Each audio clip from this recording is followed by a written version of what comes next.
Bonjour tout le monde et bienvenue à la Mentalité verte. Aujourd'hui, on a un épisode très intéressant pour vous. Depuis quelques semaines, le débat sur le financement des partis politiques au Québec est remis en question à l'Assemblée nationale. Le gouvernement propose maintenant d'interdire les dons politiques au Québec. Je peux vous dire que c'est une idée qui semble fort intéressante parce que le Québec a déjà fait beaucoup de progrès en cette matière, notamment en réduisant la limite des contributions à 100$ par personne par année en 2013. Ils ont combiné ça avec une augmentation du financement public des partis politiques selon le nombre de votes reçus. Évidemment, tout changement à la démocratie mérite d'être débattu. Et j'ai eu la chance de m'entretenir avec Jean-Sébastien Dufresne, un expert de la démocratie au Québec, quelqu'un qui a joué un rôle très important dans la réforme du mode de scrutin, notamment en coordonnant des discussions entre les partis politiques qui ont mené à une entente qu'on a signée en 2018, que j'ai moi-même signée avec François Legault, en proposant de réformer le mode de scrutin si un de nos partis formait le gouvernement. Bienvenue à la Mentalité verte. À un moment où le climat se réchauffe, où les guerres se multiplient et les inégalités se creusent, discutons d'enjeux et de solutions, d'actualité et d'histoire. Partout à travers le monde, les gens s'impliquent. La résistance se fait sentir et le progrès est à portée de main. Embarquez avec nous pour découvrir le Québec et ses enjeux, pour débattre et pour apprendre, pour écouter et interagir. Je suis Alex Tirel et je suis votre animateur pour ce podcast, La Mentalité verte. Donc, voici l'entrevue avec Jean-Sébastien. Jean-Sébastien Dufresne, ancien président du mouvement de Nouvelle Démocratie, un expert des questions de la démocratie québécoise. Donc, c'est un plaisir de pouvoir discuter avec vous. Merci de l'invitation, Alex. Puis félicitations pour ta chaîne. Oui, merci beaucoup. Intéressant. Je suis content qu'on puisse se rencontrer. Super. Puis, il y a quelques semaines, le gouvernement Legault était un peu dans le trouble parce qu'ils sont fait prendre à offrir des rencontres avec des ministres en échange des dons politiques. Donc, ils étaient un peu dans l'eau chaude et M. Legault a proposé d'abolir les dons privés en politique pour se cacher un peu de ce problème-là, mais en même temps, ça donne lieu à un important débat sur le rôle de l'argent dans la politique québécoise. On sait que la population n'aime pas vraiment voir les politiciens se mélanger avec de l'argent. Donc, c'était quoi ta réaction à cette proposition de François Legault d'interdire les dons politiques? Ben, je pense comme plusieurs, on s'est questionné, est-ce que c'est la solution au problème? Parce qu'en fait, le problème qui était soulevé, c'est qu'il y a des ministres qui se trouvaient à devoir demander de l'argent à des gens pour pouvoir leur faciliter leur accès et des rencontres avec eux. La question, c'est est-ce qu'on va venir changer la loi électorale? Est-ce qu'on va venir réformer le financement des partis en lien avec une situation qui en fait est inhérente à certaines personnes? Là. Je pense qu'il y aurait eu une solution qui aurait été beaucoup plus simple, c'est de plutôt donner une consigne au ministre que de rouvrir un débat sur cette question-là. Et d'ailleurs, que personne ne demande. Il n'y a personne qui avait demandé qu'il y ait cette abolition-là du financement public des partis politiques. Et là, ben, l'argument de François Legault de dire « Ah, ben, nous, écoutez, on veut agir sur ça. On n'a pas besoin d'avoir l'appui des partis d'opposition. On n'a pas besoin d'avoir un consensus dans la société civile. » Alors qu'on s'en rappelle, bon, moi, pour avoir travaillé pendant plusieurs années, et entre autres avec ta participation très appréciée, Alex, sur la réforme du mode de scrutin, ben, un des arguments de François Legault pour mettre de côté la réforme, c'est de dire ah, ben, finalement, il n'y a pas assez d'intérêt, ça intéresse seulement quelques intellectuels, donc finalement, ben, comme il n'y a pas un consensus, on met ça de côté. Alors, pour la réforme électorale, on met ça de côté s'il n'y a pas de consensus. Pour abolir le financement public des partis politiques, il n'y a aucun consensus, mais ça, c'est pas grave. C'est sûr que c'est une manière de Legault de vraiment changer la table. Il passe de se faire critiquer pour avoir accepté de l'argent à une offensive en disant non, c'est les partis d'opposition qu'eux autres, ils veulent des dons, c'est eux autres qui veulent de l'argent. Alors que Legault aurait pu respecter les règlements, c'est-à-dire ne pas offrir une contrepartie en échange du don. Ici, la contrepartie, c'est l'accès au ministre. Il y a même une famille que l'enfant a été tué en raison de l'alcool au volant. Ils ont tenté de rencontrer la ministre Guilbeault. Puis, ils sont fait proposer d'aller dans un cocktail de financement à 200$ pour les deux, puis avoir 2 minutes avec la ministre. Ils l'ont fait. Mais ça pose quand même question. Est-ce qu'on devrait être en train de payer pour l'accès? Puis ça, c'est un exemple d'une bonne cause, mais imagine des chefs d'entreprise qui veulent avoir des subventions, toutes sortes de choses, qui payent pour un accès au ministre. C'est quand même problématique. Mais je sais que toi, tu as intervenu en 2012 à l'Assemblée nationale où il y avait justement un projet de loi pour augmenter le financement public, donc la subvention par vote, et réduire la limite des contributions, de passer de 1000 comme contribution maximale à 100 pièces maximales. Selon vous, c'est quoi les avantages de ça? Puis, c'est quoi l'impact aussi de la distorsion dans le financement public en raison du système de scrutin uninominal à un tour? Oui, effectivement. Donc, comme tu dis, en 2012, Bernard Drinville, qui à l'époque ministre de la Réforme des institutions démocratiques, qui lui avait amené cette réforme du financement des partis politiques en disant, ben, on va réduire, comme tu le dis, le financement, la limite de financement acceptable, du financement public, donc des particuliers ou des organisations, des entreprises, de le réduire de 1000 à 100 dollars. Et ça, l'enjeu que ça posait pour nous, c'est de dire, mais si on réduit la capacité des partis politiques à se financer à même leur base, à même leur base électorale, à même leurs militantes, leurs militants, et qu'en contrepartie, on augmente le financement de l'État, c'est ça qui était la proposition qui finalement a été adoptée. Le problème que nous, on voyait, c'est que si on se fie sur le nombre de votes que chacun des partis a obtenu à une dernière élection pour établir son financement qui provient de l'État, bien, on sait qu'il y a des distorsions qui sont liées à notre système électoral. Et c'est vraiment la raison pourquoi il y a plein de gens qui militent pour une réforme du mode de scrutin au Québec, c'est qu'on a des écarts à chaque élection entre les proportions de votes que chacun des partis obtiennent et les proportions de sièges. Et l'impact que ça a, c'est qu'il y a des électeurs, des électrices ça va influencer la façon que ces gens-là vont voter. Hein? Donc, quand on parle du vote stratégique, les gens vont dire, ben, si dans ma circonscription, ben, le parti pour lequel je voudrais voter a moins de chances de gagner, ben, je vais peut-être voter pour le moins pire. Donc, on vote par dépit plus que par conviction. Oui. C'est ça qui est un des gros problèmes de notre système électoral. Et le problème que ça a avec le financement qui provient de l'État, c'est que là, ben, cette distorsion-là dans le vote, qui vient du fait que bien des gens vont donc voter stratégiquement, ben, fait en sorte que des partis qui, normalement, devraient obtenir des pourcentages plus élevés de vote, ben, se trouvent à être perdants au niveau du vote de l'État. Comme le Parti vert. Comme le Parti vert, parce que effectivement. Nous autres, durant les élections, on fait du porte-à-porte, puis il y a souvent des gens qui disent, mais on appuie votre parti, on appuie vos idées, on trouve que c'est le meilleur programme, mais on ne va pas voter pour vous parce qu'on va voter stratégique pour bloquer un autre parti politique. Fait que quand le financement public est dépendant du nombre de votes reçus, ben on est désavantagé. C'est-à-dire que le Parti vert aurait beaucoup plus de votes et beaucoup plus de financement aussi si on aurait un système proportionnel et les gens pourraient voter pour le choix désiré. Absolument. Puis, donc, c'est sûr que pour moi, l'enjeu des enjeux, c'est effectivement la réforme du mode de scrutin. Donc, si on pouvait régler ça, après ça, oui, qu'on ait du financement qui suive le pourcentage de votes que chacun des partis obtient, oui, ça pourrait fonctionner, mais dans la mesure où ça serait effectivement le pourcentage d'appui populaire que chacun des partis obtient.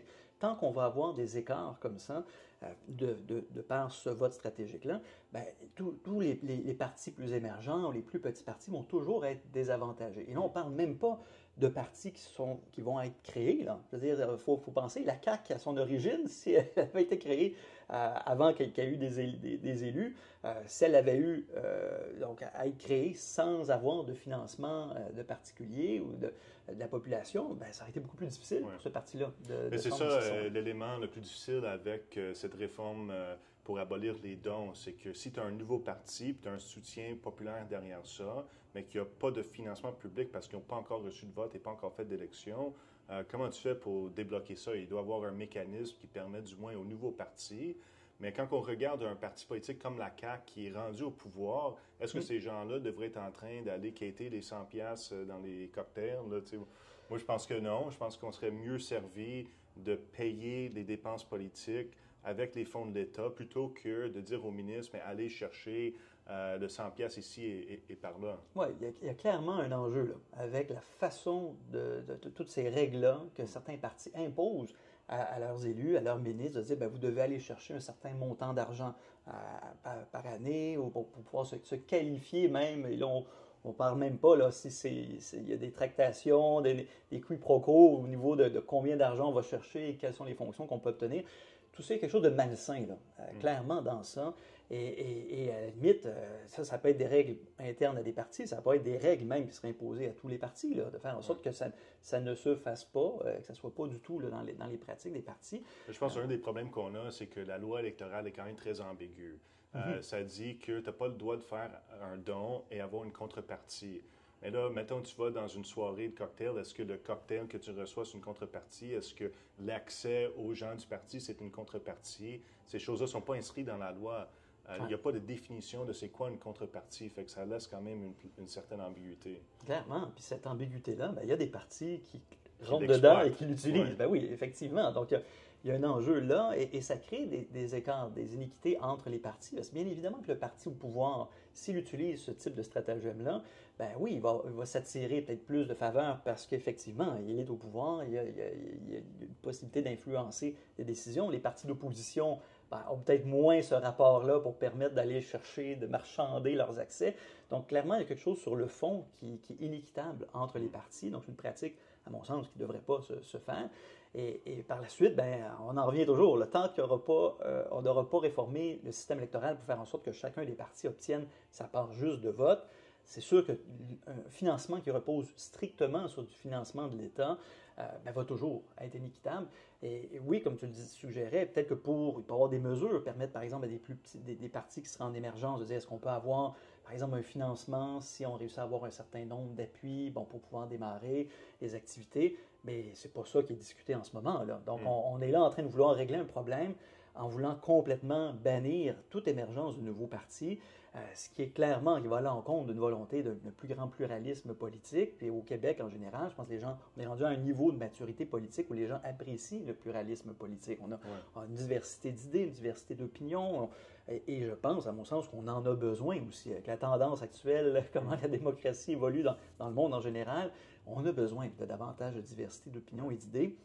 Et avoir qu'une réforme comme celle qui est proposée là, on va plutôt à l'inverse. On va réduire le pluralisme politique et ça, c'est clairement pas dans l'intérêt de la démocratie au Québec. Oui, très intéressant.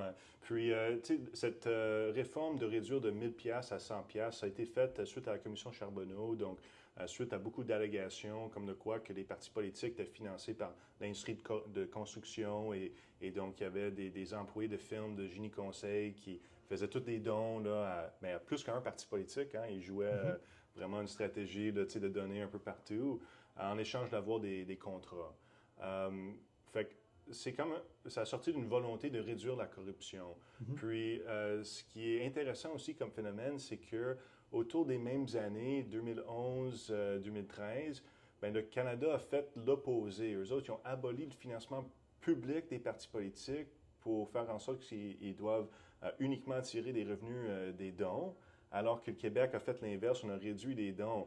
Puis, dans mon expérience, je trouve que la politique canadienne a viré plutôt à droite depuis ce temps-là, parce que maintenant, les partis politiques fédéraux sont redevables aux électeurs, mais aussi les donateurs. Ils doivent avoir un discours qui plaît suffisamment aux donateurs pour pouvoir aller chercher de l'argent pour faire la campagne électorale.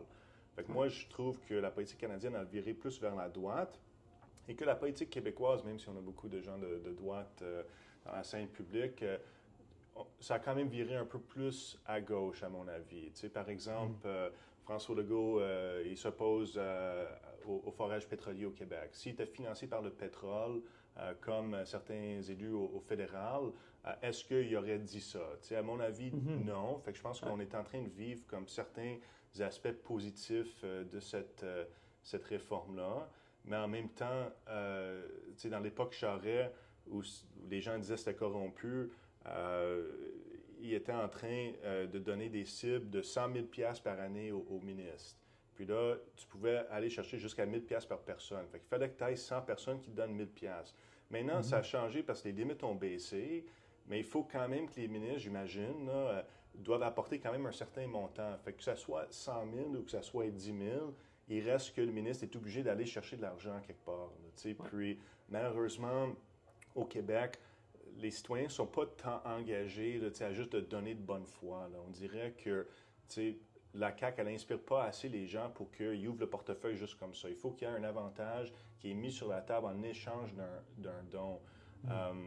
Est-ce que maintenant, c'est 10 ans après l'adoption de de cette réforme-là au Québec. Est-ce que tu as constaté les mêmes effets positifs que moi? Ben, tu sais, je pense que tu soulèves une bonne question à dire, est-ce qu'on doit nécessairement offrir ces contreparties-là? Et ça, ben, s'il y a un enjeu au niveau de la culture populaire, de dire est-ce qu'on soutient les partis politiques autant qu'on le devrait ou qu'il serait nécessaire, oui, on assiste à cette espèce de tendance à vouloir compenser pour peut-être une baisse de cet intérêt-là ou cette volonté, comme tu dis, d'ouvrir le portefeuille et de donner, en disant il faut donner une contrepartie. Mais il y a peut-être un problème là. Tant qu'à moi, il est là, ce problème-là. De dire, ben, est-ce qu'il y a un travail à faire par les partis politiques à sensibiliser leur base à l'importance de les soutenir? Ça, à mon sens, ça serait une façon d'aborder le problème qui est autre que de dire ben, on abolit complètement le financement pour l'ensemble des partis. Donc, je pense qu'il y a une façon d'aborder cet enjeu-là et de mettre les cartes sur table et d'expliquer à la base militante, écoutez, si vraiment nos idées qu'on défend, vous voulez qu'elles soient portées à l'Assemblée nationale, vous voulez qu'on se fasse élire, ben, on a besoin d'avoir du financement public, on a de particuliers. Mais ça avantage-tu pas les gens qui ont les moyens de donner? Parce que les gens qui ont les moyens de faire une contribution, qui ont déjà payé leur loyer, l'épicerie, puis ont de l'argent en plus à donner à des causes, ça représente quand même une section de la population qui est bien nantie, ou du moins un peu. C'est sûr que les gens peuvent avoir des ordres de priorité différentes, mais comment est-ce qu'on fait en sorte que les idées de la classe ouvrière, là, des gens qui ne sont pas nécessairement riches, qui ne font pas partie du 1%, soient représentés en politique si les partis là, ils cherchent à avoir des dons? Est-ce qu'il n'y a pas une inégalité de ça? Est-ce que ça n'avantage pas le point de vue des riches? Ben, je pense déjà d'avoir mis la barre plus basse, donc d'avoir mis une limite à 100 $ par année. Je pense qu'il y avait un peu cette volonté-là, comme tu l'as bien expliqué, de réduire, oui, la corruption, mais aussi de se mettre sur un même palier, de dire, ben, écoutez, même les partis qui s'adressent peut-être à des portions de la population qui sont moins en moyen, disons, là, qui n'ont pas justement, même le 100 $, c'est déjà beaucoup, effectivement, par année. Il faut imaginer 1 000 $ par année, c'est pas tout le monde qui peut donner 1 000 $ et pourtant, ben, c'est ça, c'était les firmes de génie conseil, c'était les ingénieurs. Donc déjà, de mettre la barre plus basse, je pense qu'il y a cet effet-là d'amener à un niveau où tout le monde devient plus accessible, de le baisser plus. Je pense que ce qui est proposé là, de l'annuler, bien là, je pense que ça a des effets qui seraient moins appréciables. Donc, je pense que déjà, on a atteint, je crois, un certain niveau qui peut être juste. Mais de l'enlever complètement, moi, c'est là que je vois que là, on va complètement sortir de cette capacité-là, oui, de la base populaire de certains des partis, à dire, ben nous, on veut pousser pour certaines idées innovantes, on veut pousser pour certaines idées qui ne sont peut-être pas représentées actuellement à l'Assemblée nationale, qui n'ont peut-être pas toute la visibilité que des élus apportent et qui fait en sorte que le vote populaire se manifeste peut-être moins dans les urnes, alors que pourtant, ces partis-là ou ces courants de pensée politique-là obtiennent peut-être un niveau d'appui beaucoup plus important par rapport au niveau de vote. Donc, je pense qu'il y a ça, de se garder ce levier-là, qui est de dire, ben, on a quand même la capacité de pousser pour des idées, de les faire valoir, de leur donner les moyens de leurs ambitions. Ben, moi, je trouve ça un moyen qui doit être préservé, mais de le maintenir à un niveau, effectivement, qui permettrait de garder un même niveau comparable entre les différents partis. Ouais. Puis, je voulais aussi te parler du réforme de mode de scrutin, puisque c'est un élément essentiel au financement, mais aussi à la représentation démocratique au Québec. Puis, bien, on se connaît depuis 10 ans. Quand tu étais président du mouvement Nouvelle Démocratie, bien, on a travaillé ensemble. Puis, tu as réussi à avoir l'implication de presque tous les partis politiques, incluant la CAQ, le PQ, le Parti québécois. Tu nous as tous amenés ensemble pour signer une entente, comme de quoi que si on gagnait l'élection 2018, on était pour réformer le mode de scrutin. Là, on est rendu au deuxième mandat de la CAQ. Ils ont abandonné le projet en citant la pandémie, même si maintenant la pandémie est terminée. Ils ne semblent pas avoir une volonté de la CAQ de retourner et d'ouvrir le débat sur la réforme de mode de scrutin. Selon toi, on est rendu où aujourd'hui, en 2024, sur cet enjeu-là? Oui, je pense qu'on a encore pour un petit moment avant que ça revienne vraiment d'actualité. C'est quand même incroyable, il faut le dire, tu l'as dit, l'argument qui avait été amené pendant la pandémie, disait, écoutez, on a d'autres priorités, bon, à la limite, peut-être, oui. Après ça, disait, ben, il n'y a pas d'intérêt dans la population, ça ne se bat pas dans les autobus pour la réforme du mode de scrutin, de dire, ben, c'est juste un paquet d'intellectuels qui s'intéressent à ça. Il y a des sondages qui montrent que plus de 70%, tous les sondages qui nous donnent plus de 70% d'appui à une réforme du mode de scrutin, pas juste une réforme du mode de scrutin, mais d'avoir un mode de scrutin à finalité proportionnelle, qui est celui qui était proposé. Donc, il y a un intérêt de la population, assurément. Il y a eu une pétition déposée de plus de 10 000 signatures, un dépôt de projet de loi il y a quelques mois. Et la réponse à cette pétition-là, c'est de dire, écoutez, on a pris engagement pendant la période électorale, aux dernières élections, de ne pas rouvrir le débat. Et cet engagement-là, lui, on va le respecter. C'est quand même incroyable. Ouais.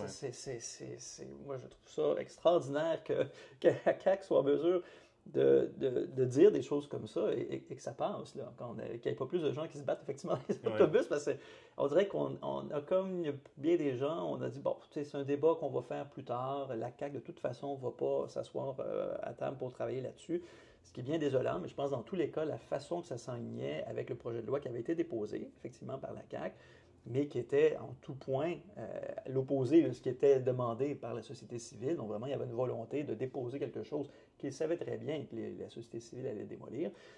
Il y avait mis un seuil de 10 il fallait que tu aies 10 pour même accéder au 10 dans l'ensemble du Québec. Là. Ouais. Puis là, il y avait ce qu'on avait appelé, nous, la prime aux vainqueurs, qu'au lieu de venir compenser pour les partis qui étaient sous-représentés, on venait donner un avantage aux partis qui avaient déjà gagné plus que ce qu'ils devaient avoir. Il y avait des choses incroyables dans ce projet de loi-là. Mais comment se fait-il que Québec solidaire a déposé le même projet de loi sans amélioration? Est-ce que tu penses que c'est un pas dans la bonne direction? À mon avis, il aurait pu déposer le projet de loi qui faisait consensus de la part des gens qui militaient pour la réforme plutôt que de faire un copier-coller de la CAQ. Oui, là, il y a des questions de stratégie et de tactique dans tout ça. Ouais. Moi, ce que je pense, c'était de dire, on va proposer ce qui est le plus proche de ce qui était proposé par la CAQ pour que ça les mette, eux, dans une position de dire, on ne peut pas s'opposer à ce qu'on avait déjà proposé. Mais dans tous les cas, même s'ils avaient accepté le dépôt de ce projet de loi, l'étudier, dans tous les cas, on se serait enfargé plus loin. Donc, c'était pas plus une solution qui était acceptable, là, du moins par la société civile.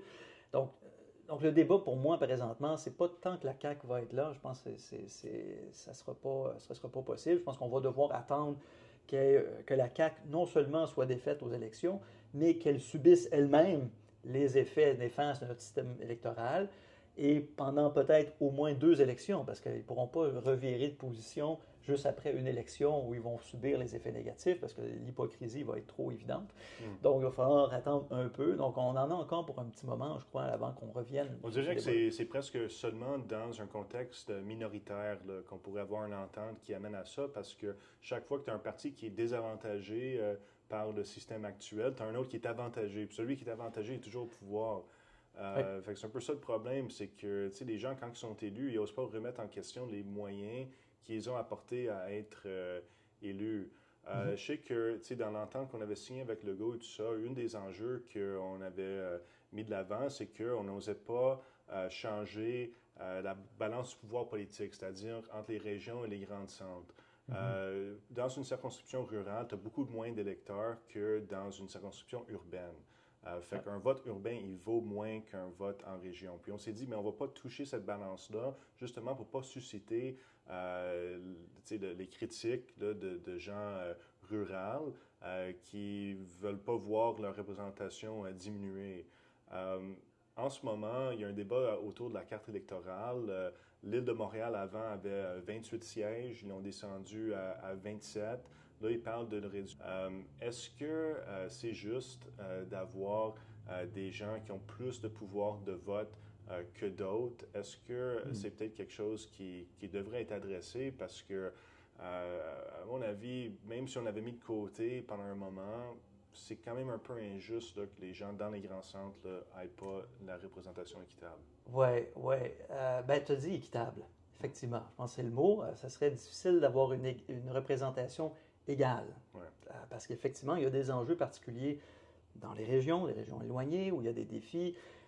Et ces populations-là, et on peut en débattre à tort ou à raison, mais une bonne part de ces populations-là qui se sentent sous-représentées, qui se sentent loin des centres de décision, qui se sentent loin de Québec, loin de Montréal, qui ont cette idée-là que c'est à Montréal que tout se décide, que les sièges sociaux sont, que les orientations se prennent.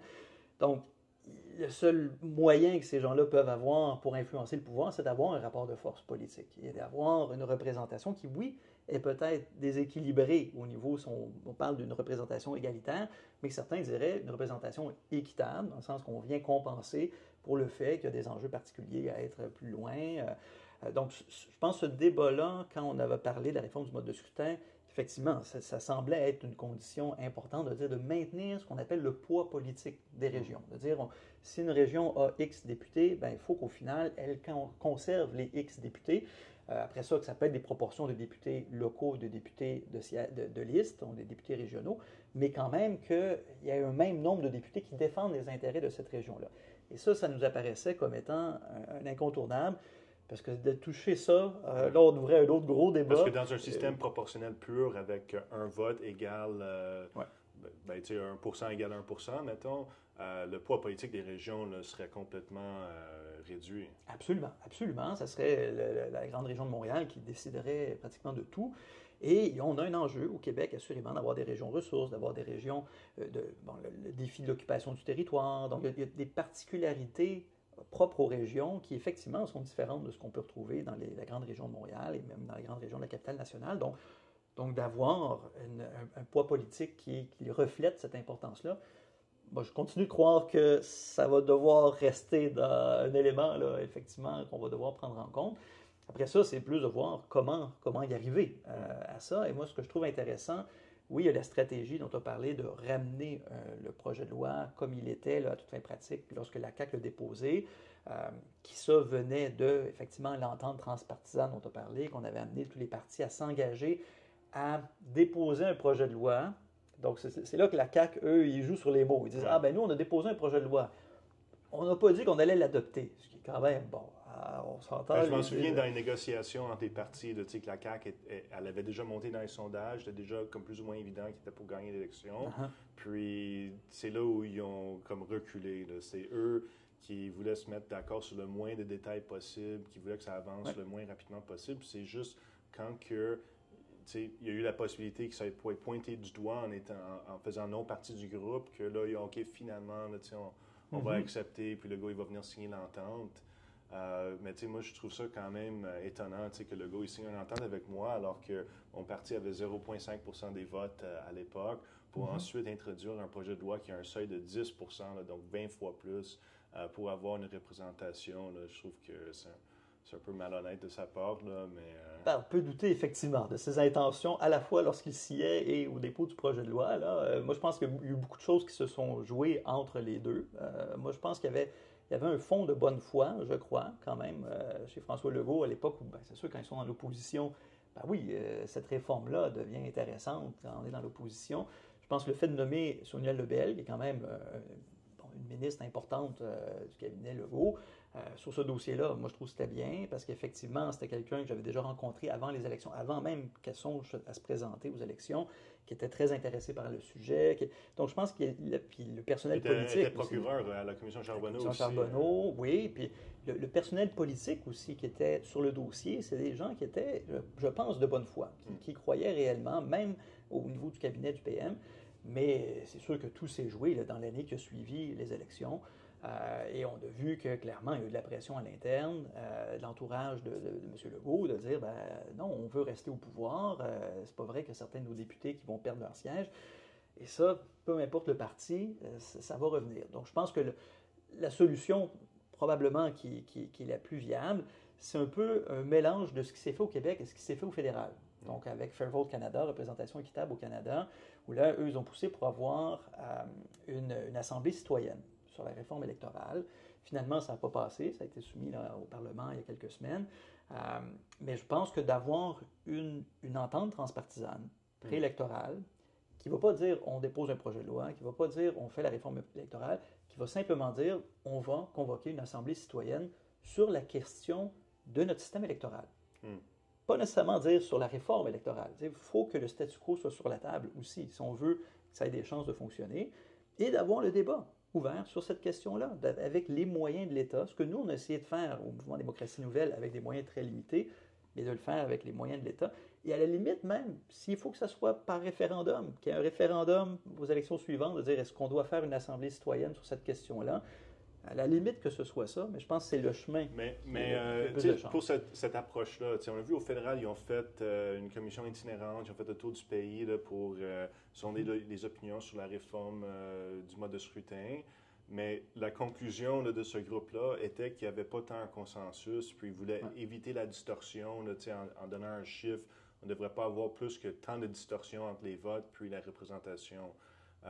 Mais c'est un peu ça le problème là, dans la réforme du mode de scrutin, c'est que c'est une chose de dire on n'aime pas ce qui est là, mais quand vient le temps de dessiner un nouveau système, souvent, il y a peu de consensus. Fait que, moi, c'est ça que j'appréciais avec l'entente qu'on avait signée avec Legault, c'est qu'il y avait quand même des modalités là, qui étaient définies.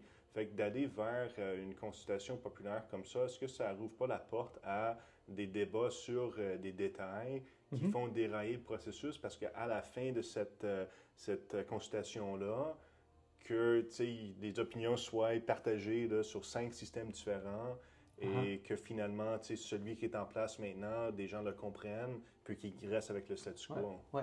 Bien, la tournée dont tu parles là, au niveau fédéral, ça, c'était effectivement une commission itinérante.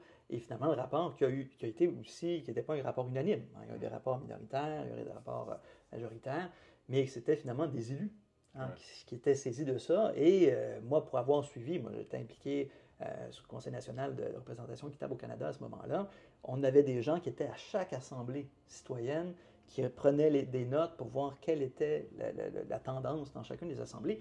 Et clairement, il y avait un vaste consensus, là, à part quelques exceptions, que les gens étaient en faveur d'un système proportionnel. Et ce qui est ressorti dans le rapport, c'est qu'il n'y a pas de consensus. Ouais. Donc, c'est clair que... L'influence politique. Il y a une influence politique dans ça. Si on a une assemblée citoyenne qui peut produire son propre rapport, je comprends les préoccupations que tu peux avoir de dire il va y avoir des débats de fond, on peut aller dans tous les sens. Oui, et moi je me dis tant mieux. Allons dans tous les sens. Et moi je suis confiant que quand on va au fond de la question, qu'on en discute vraiment à fond avec les experts, avec les gens qui sont opposés, qu'on écoute leurs arguments. Je pense que ça vaut la peine d'écouter les arguments et les sous-peser. Moi, je suis confiant que les gens qui pourraient participer à un tel débat vont arriver aux conclusions que des gens comme moi, comme des syndicats, les organisations de la société civile qui ont fait les mêmes réflexions, sont arrivés aux mêmes conclusions. Le seul problème, c'est que quand on compare les gens qui ont une position en faveur de la réforme électorale et qui, eux, se basent sur la science, sur les expériences dans d'autres pays, et qu'en face, on a des gens qui sont opposés, des Christian Dufour de ce monde, puis qui arrivent, eux, avec des livres qui sont essentiellement des manifestes, des textes d'opinion, avec très, très peu de références sur qu'est-ce qui se passe réellement.